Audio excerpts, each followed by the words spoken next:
இந்த இடம் உனக்கு ஓகேல? ஓகே. பாடு.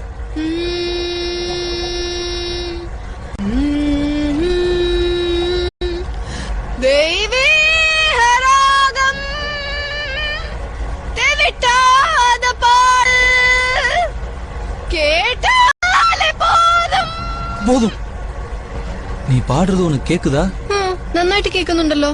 ഉണക്ക് കേൾക്കുന്നില്ലേ? കാത് കുറച്ച് പ്രോബ്ലമാ. இதுவரைக்கும் இல்ல. ஏய், நான் சிங்கர்னு சொன்னதை நம்பி நீ ஏமாந்துட்டேன்னு தானே சொல்ல போற? എന്തിനാ കിണ്ടൽ ചെയ്യുന്നത്? ഞാൻ സത്യമായിട്ടും ബെസ്റ്റ് സിംഗറാ. சத்தியமா சிங்கரா? இல்ல, குரல் ஒரு மாதிரி காட்டா பிசிறு தட்டுதே, அதான். അത് ഷൂട്ടിങ്ങിനൊക്കെ മാറി മാറി തണ്ണി കുടിച്ച് ത്രോട്ട് കുറച്ച് ഡാമേജ് ആയി. കുറച്ച്. എന്റെ വോയിസ് കേട്ടിട്ട് സ്കൂളിൽ എല്ലാരും ചിത്രാമ്മയുടെ പോലെ ഉണ്ടെന്ന് പറയും. കുട്ടി കുട്ടി പ്രൈസ് എല്ലാം കൂടെ വാങ്ങിയിരിക്ക്. അമ്മയും പറയും എന്റെ വോയിസ് ശ്രേയാ ഘോഷലിന്റെ പോലെയാണെന്ന്. இன்னைக்குதான் இப்படி ஆயிப்போச்சு. அப்போ தொண்டை கட்டினதுனாலதான் வாய்ஸ் இப்படி அடி வாங்கினது காரணங்கிறியா? சத்தியமா நம்புறேன்.